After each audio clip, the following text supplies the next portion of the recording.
La generación del 80 fue un conjunto de presidentes conservadores que gobernaron de 1880 a 1916. Se caracterizaron por expandir el territorio, promover el desarrollo cultural, introducir a la Argentina al mercado como modelo agroexportador y promover las obras públicas.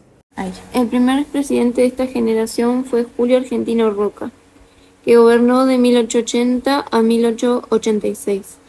Como hechos destacados podemos nombrar la sanción de leyes laicas, la educación primaria gratuita, obligatoria y laica, la creación de registro civil para matrimonios, difusiones y nacimientos. Juárez Celman, un liberal autócrata que pronto asumió la conducción del Estado y fue jefe del PAN. Se refiere al régimen donde el presidente asume la conducción del Partido Autonomista Nacional, a través de esto controlaba los resortes del poder. En este gobierno es creada la Unión Cívica de la Juventud en 1889 con el fin de oponerse hacia los conservadores. Luego en 1890 fue la Revolución del Parque, que fue un levantamiento militar y civil por descontentos con la crisis económica y política. Carlos Pellegrini, conocido con el apodo del piloto de tormentas, haciendo referencia a él como el héroe de la crisis económica que atravesaba la Argentina.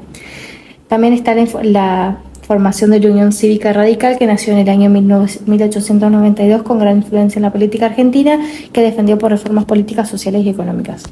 Luis Sáenz Peña sufrió muchas crisis políticas y de gabinete durante su gobierno, ya que en 1893 se inició la Revolución Radical, en la cual no hubo un enfrentamiento de fuerzas militares, sino simplemente civiles armados. En el interior estas revoluciones triunfaron. En julio de ese año se designó a Tríbulo del Valle como ministro de Guerra para intervenir en el interior, pero el Congreso no lo permitió. Ante la renuncia de Tríbulo del Valle, Manuel Quintana ocupó su lugar como ministro de Guerra y este establece el orden. La Revolución Radical fracasó ya que algunos de sus dirigentes estaban presos y el mayor dirigente, Alem, se suicidó. La Unión Cívica Radical pasó a estar controlada por Irigoyen. Luis Sáenz Peña es abandonado por sus ministros y en 1895 presentó su renuncia. José Evaristo Uriburu implementó la ley de amnistía para los implicados en las últimas revoluciones radicales, a los cuales se los libera de toda actividad delictiva. El 10 de mayo de 1895 se realizó el segundo censo nacional, que evidenció un significativo aumento en la población sobre el de 1876. Además, gracias a la gran cantidad de inmigrantes, se expandieron las ideas marxistas y así en 1896 se formó el Partido Socialista. En 1898 se reformó la Constitución Nacional, se fijó un diputado por cada 33.000 habitantes y se crearon ministerios de Obras Públicas, Agricultura y Marina.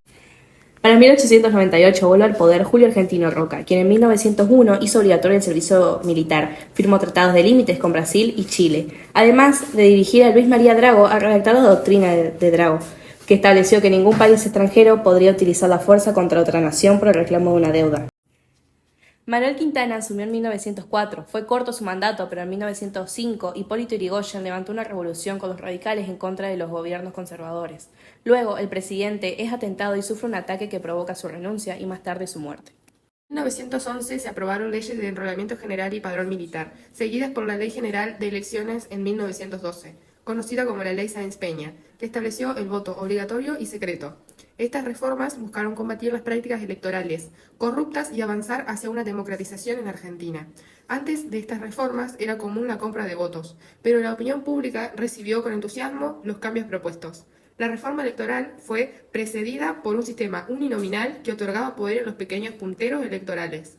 En 1912 se realizaron elecciones para diputados, donde la Unión Cívica Radical y el Partido Socialista obtuvieron victorias significativas, señalando un cambio en el panorama político del país. Victorino de la Plaza llegó al poder luego de la muerte de Roque Sáenz Peña. Sancionó la ley Caferata, que avalaba por los derechos de los trabajadores, y además le otorgó la ciudadanía a 3 millones de inmigrantes. Su gestión estuvo marcada por la Primera Guerra Mundial, en la cual la Argentina se mantuvo neutral, aunque como consecuencia de la guerra, los países europeos retiraron el oro de la Caja Nacional de Conversión. Las exportaciones de maíz decayeron, pero la industria ganadera se mantuvo en ascenso. Por otra parte, la industria nacional creció. En 1915 se formó el ABC. Sus iniciales se dan por los países firmantes: Argentina, Brasil y Chile. Su nombre oficial era Pacto de No Agresión, Consulta y Arbitraje. Se usó por primera vez con el fin de evitar una guerra entre Estados Unidos y México por el territorio de Veracruz, aunque nunca se puso en vigencia totalmente.